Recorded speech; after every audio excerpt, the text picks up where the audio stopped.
नमस्कार दोस्तों, मैं राघवन सोलंकी तक्षशिला बुंदेलखंड में एक बार फिर आपका स्वागत कहता हूं। आज प्रमुख टॉपिक है भारत के महत्वपूर्ण हवाई अड्डे। यहाँ से आप के हवाई अड्डे जो क्वेश्चन में बनते हैं तो इनके देखेंगे कौन से राज्य में है, कौन सा आपके अंतर्राष्ट्रीय हवाई अड्डा है, कौन सा नहीं है। तो ज़्यादातर हवाई अड्डा अंतर्राष्ट्रीय पूछे जाते हैं या जो नया उद्घाटन हुआ है उस हवाई अड्डे का नाम पूछा जाता है। जिस राज्य में पूछा जाता है उस राज्य का पेपर हो तो ज़रूर पूछा जाता है, लेकिन जो अंतर्राष्ट्रीय हवाई अड्डे हैं वो आपके ज़रूर पूछे जाते हैं हर वनडे एग्ज़ाम में। तो जो भी अभ्यर्थी हमारे चैनल पर जुड़ रहे हैं तो वो हमारे चैनल को सब्सक्राइब जरूर कर लें, लाइक करें और अपने मित्रों को शेयर कर दें। इसका बेल आइकन भी दबा लें ताकि जो भी नोटिफिकेशन आए आप पढ़ाई का या किसी जानकारी का तो जल्दी से जल्दी आपके पास आ सके। बेल आइकन जरूर दबा लें। आगे चलते हैं। आपका विमानन जो हवाई अड्डा है होता क्या है। तो विमान विमान क्षेत्र या हवाई अड्डा वह स्थान होता है जहां कोई भी वायु वाहन जैसे वायुयान, एरोप्लेन, ठीक है, वायुयान को क्या कहते हैं, एरोप्लेन, हेली हेलीकॉप्टर के लिए छोटा सा पैड हेलीपैड बना के इसको उतारा जा सकता है। लेकिन एरोप्लेन है उसके लिए रनवे होता है, उसमें आपका जैसे स्टेशनों पे पटरियाँ होती हैं, एक पटरी, दो पटरी, तीन पटरी, तो इसी प्रकार रनवे होते हैं। तो एक रनवे होता है, दो रनवे होता है, तो इन पे उतरते हैं और जितना ज़्यादा रनवे होते हैं उतने ही बड़े हवाई अड्डा माना जाता है। और हेलीकॉप्टर हेलीपैड पे इत्यादि उड़ान भरते हैं और उतरते हैं, ठीक है। विमानों को यहाँ भंडारण भी किया जा सकता है। एक विमान क्षेत्र में कम से कम एक उड़ान पट्टी आवश्यक होती है, जो हमने बताया था रनवे जो पट्टी होती है, और बहुत सारा क्षेत्र रहता है इसमें आपके टिकट के लिए, रहने के लिए, बैठने के लिए यात्रियों को व्यवस्थाएं होती है और बहुत सारा क्षेत्र इसमें रहता है कि भविष्य में आगे कोई रनवे बने तो उनके लिए भी जगह छोड़ी जाती है और इसमें एक रनवे आवश्यक होता है। एक विमान क्षेत्र में एक आवश्यक पट्टी होती है। एक हेलीपैड और टर्मिनल इमारतें भी होती हैं। इसके अलावा हैंगर भी हो सकते हैं। आपने रीजनिंग में सवाल देखा होगा कि हैंगर का आपका प्लेन है तो घोड़े का क्या होगा। तो इस प्रकार जैसे हैंगर में जिसको रखा जाता है उसको क्या कहते हैं, हेलीकॉप्टर कहते हैं। तो गाड़ी को क्या कहते हैं, गाड़ी गैराज में रखी जाती है। ऐसे क्वेश्चन आपको रीजनिंग में ज़्यादा देखने को मिलते हैं। तो ये जानकारी के लिए आपको हैंगर में ये आपको ये जो हेलीकॉप्टर हैं या प्लेन हैं इनको रखा जाता है, ये ध्यान रखना है। तो आगे आ जाते हैं अपने जो टॉपिक था वो आ जाता है हवाई अड्डा और स्थान। कौन सा हवाई अड्डा कौन से स्थान पर है, कौन से राज्य में है या कौन से राज्य के शहर में है, ठीक है। इसमें शहर दिया गया है बिरसा मुंडा हवाई अड्डा, ये रांची झारखंड, जो झारखंड की राजधानी है रांची वहाँ पर पड़ता है। बिरसा मुंडा वहाँ के जनजातीय नेता रहे हैं, उन्होंने अपना योगदान दिया है, तो वहाँ के लोग यहाँ पर बिरसा मुंडा स्टेडियम भी बनाया गया फुटबॉल का। और यहाँ पर झारखंड में रांची में बिरसा मुंडा हवाई अड्डा भी है। शेखुल आलम अंतर्राष्ट्रीय हवाई अड्डा, ठीक है, जो आपका अंतर्राष्ट्रीय हवाई अड्डा है उसमें अंतर्राष्ट्रीय लिखा जरूर होगा।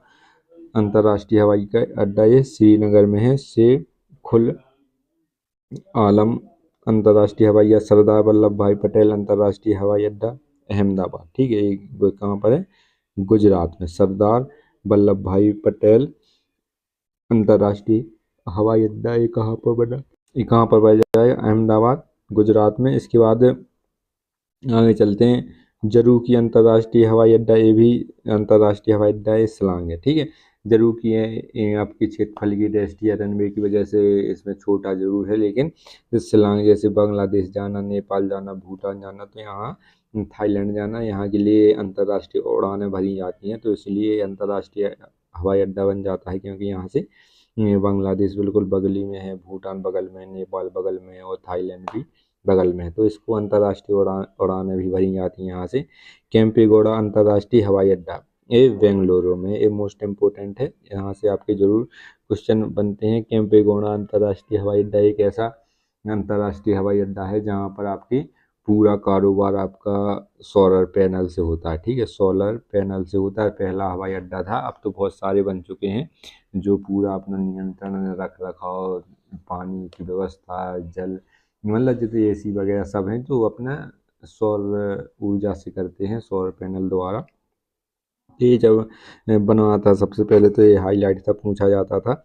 अगला आ जाता है नेताजी सुभाष चंद्र बोस अंतर्राष्ट्रीय हवाई अड्डा, ये कोलकाता में हो जाएगा। कोलकाता में कौन सा है? नेताजी सुभाष चंद्र बोस अंतर्राष्ट्रीय हवाई अड्डा। जो सुभाष चंद्र बोस हैं वो सबसे पहले चुनाव कोलकाता से लड़े थे, वहाँ के चेयरमैन जी बने थे, फिर मेयर बने बाद में, फिर धीरे धीरे यहाँ से राजनीति में सक्रिय हुए। तो सुभाष चंद्र बोस ज़्यादातर अपने दिन कहाँ पर बिताए? कोलकाता से इन्होंने अपनी राजनीति की शुरुआत की थी। तो कोलकाता में अंतर्राष्ट्रीय हवाई अड्डा बनाया गया है सुभाष चंद्र जी के नाम पर। इसके बाद त्रिवेंद्रम अंतर्राष्ट्रीय हवाई अड्डा, ए तिरुवनंतपुरम केरल की राजधानी में। ठीक है, त्रिवेंद्रम कहाँ पर है? केरल की राजधानी तिरुवनंतपुरम में हो जाएगा। वीर विक्रम माणिक्य किशोर हवाई अड्डा, ठीक है, अगरतला। कहाँ पर है? अगरतला किसकी राजधानी है? त्रिपुरा की राजधानी। त्रिपुरा आप लोगों को पता होगा, जब पश्चिमी ऐसे प्रकार के नक्शेबंदी, तो जब यहाँ पर उत्तर पूर्वी राज्य आते हैं तो आपका इस प्रकार का नक्शा बनता है। तो त्रिपुरा ए वाला है, ठीक है। यहाँ पर बांग्लादेश आ जाता है पूरे में। बांग्लादेश के से तीनों भागों से घिरा हुआ कौन सा है? बांग्लादेश से। तो ये त्रिपुरा हो जाएगा। त्रिपुरा जो तीनों तरफ से बांग्लादेश से घिरा हुआ है। त्रिपुरा की राजधानी क्या है? अगरतला। और वीर विक्रम माणिक्य किशोर हवाई अड्डा वहीं पर है, ये मोस्ट इम्पोर्टेंट है। वीर सुरेश साई हवाई अड्डा, ये झारसुगुड़ा में हो जाएगा। ये वीर सुरेंद्र साई अंतर्राष्ट्रीय हवाई अड्डा, ये अंतर्राष्ट्रीय नहीं है ना, ये अंतर्राष्ट्रीय त्रिवेंद्रम अंतर्राष्ट्रीय हवाई अड्डा है। जिसमें अंतर्राष्ट्रीय उसमें लिखा है अंतर्राष्ट्रीय हवाई अड्डा, ठीक है। लाल बहादुर शास्त्री अंतर्राष्ट्रीय हवाई अड्डा, ये वाराणसी हो जाएगा। वाराणसी के अन्य नाम क्या है? काशी, काशी है, बनारस है, ठीक है। और इसको वाराणसी, वर्तमान नाम क्या है? इसको वाराणसी। वेदों में इसको काशी कहा गया। फिर इसका नाम बनारस हुआ। बनारस का पान, बनारस की साड़ी बहुत ज़्यादा फेमस है। तो यहाँ पे जो यूपी के जितने भी एग्ज़ाम होते हैं, यूपी ट्रिपल एस सी करवाती है, यूपी पुलिस हो गया, तो इसमें ये ज़्यादा पूछे जाते हैं क्योंकि यूपी से जुड़ा हुआ है, यूपी का शहर है। एक सांस्कृतिक राजधानी भी इसको माना जाता है भारत की, क्योंकि यहाँ पर प्राचीन नगर इसको कहा जाता है भारत में, वाराणसी को। लाल बहादुर शास्त्री हवाई अड्डा कहाँ पर है? वाराणसी में है। इसके बाद आ जाता है चौधरी चरण सिंह अंतर्राष्ट्रीय हवाई अड्डा, ये लखनऊ में है। चौधरी चरण सिंह हवाई अड्डा ये लखनऊ में है। ये चौधरी चरण सिंह हैं जो किसानों के बहुत प्रमुख नेता रहे हैं। बाद में अपनी राजनीति में सक्रिय रहे और प्रधानमंत्री के पद तक भी पहुंचे। आगे चलते हैं, आगे अगली पीडीएफ पर चलते हैं। यहाँ से आ जाता है इंदिरा गांधी अंतर्राष्ट्रीय हवाई अड्डा, तो ये नई दिल्ली हो जाएगा। इसमें बिल्कुल भी कंफ्यूज नहीं होना है। इंदिरा गांधी कौन थी? इंदिरा गांधी भारत देश की पहली महिला प्रधानमंत्री थी, ठीक है, पहली महिला प्रधानमंत्री थी। और प्रधानमंत्री की संसद कहाँ पर है? दिल्ली में। तो इंदिरा गांधी हवाई अड्डा कहाँ पर? दिल्ली में हो जाएगा। इसके बाद लोकप्रिय गोपीनाथ बारदोली अंतर्राष्ट्रीय हवाई अड्डा, एक गुवाहाटी असम में हो जाएगा, ठीक है। जो बारदोली आंदोलन हुए थे, सत्याग्रह हुए थे, तो बारदोली, गोपीनाथ बारदोली ये सक्रिय भूमिका निभाई थी उसमें, और असम के हैं, तो इनके नाम पर असम में अंतर्राष्ट्रीय हवाई अड्डा का निर्माण किया गया है। इसके बाद श्री गुरु रामदास जी अंतर्राष्ट्रीय हवाई अड्डा अमृतसर, जो अमृतसर शहर है जो रामदास ने बसाया था, और इन्हीं जो स्वर्ण मंदिर है अमृतसर में, इसकी नींव रखी थी, ठीक है, नींव रखी थी। फिर बाद में अमरदास आए, फिर बहुत से गुरु आए, उन्होंने इसका और निर्माण करवाया, लेकिन जो स्वर्ण मंदिर है इसकी नींव इसने रामदास जी ने रखी थी। और अमृतसर जो शहर है आपका पंजाब का, इन्हीं ने बसाया था, तो इन्हीं जो अमृतसर हवाई अड्डा है इन्हीं के नाम पर रखा गया। इसके बाद देवी अहिल्याबाई होलकर अंतर्राष्ट्रीय हवाई अड्डा, ये इंदौर में है। ये इंदौर की शासका थी, इंदौर की जो शासका थी, ये शासन करती थी आपके, तो इंदौर के आसपास वाला क्षेत्र था। तो जब इंदौर जिला बना तो इनके नाम पर अहिल्याबाई होलकर अंतर्राष्ट्रीय हवाई अड्डा का नाम अहिल्याबाई कर दिया गया, इंदौर के हवाई अड्डा का नाम। तो इंदौर में कौन सा हवाई अड्डा है? अहिल्याबाई होलकर, ठीक है। जो होलकर साम्राज्य था वो इंदौर के आसपास राज करता था। राजा भोज हवाई अड्डा, ये लेकिन अंतर्राष्ट्रीय हवाई अड्डा नहीं है, इसमें केवल राजा भोज हवाई अड्डा है, इसमें अंतर्राष्ट्रीय नहीं है, ये भोपाल वाला, तो ये भोपाल वाला हो जाएगा। राजा भोज ने क्या है? भोपाल नगर बसाया था, जो भोपाल में एक भोपाल ताल है जो विशेष रूप से जाना जाता है। यहाँ पर उनके शासनकाल में सभी यहाँ से पानी का उपयोग करते थे, अभी भी वर्तमान में करते हैं। और राजा भोज हवाई अड्डा ये भोपाल में हो जाएगा, क्योंकि भोपाल नगर राजा भोज ने ही बसाया था। इसके बाद शहीद भगत सिंह अंतर्राष्ट्रीय हवाई अड्डा, ये हमारे भारत के स्वतंत्रता सेनानी, स्वतंत्रता संग्राम में मुख्य भाग लेने वाले, तो इसमें माहौली में है। ये हमारे आदर्श हैं भगत सिंह, युवाओं की धड़कन भी है। भगत सिंह, शहीद भगत सिंह अंतर्राष्ट्रीय हवाई अड्डा ये माहौली पंजाब में हो जाएगा। इसके बाद राजीव गांधी अंतर्राष्ट्रीय हवाई अड्डा जो हैदराबाद में हो जाएगा, ये प्रधानमंत्री रहे हैं और ये इंदिरा गांधी जी के सबसे बड़े पुत्र थे। ठीक है, इसके बाद इनके राहुल गांधी, प्रियंका गांधी, इनके भी राजीव गांधी अंतर्राष्ट्रीय हवाई अड्डा ये हैदराबाद में है। इसके बाद वीर सावरकर अंतर्राष्ट्रीय हवाई अड्डा ये कहाँ पर है? Port Blair. ठीक है, जो वीर सावरकर हैं एक स्वतंत्रता सेनानी थे, इन्होंने मुख्य भूमिका निभाई और इनको जब जेल हुई थी इनको अंडमान निकोबार में सेल्यूलर जेल, उसका क्या नाम था?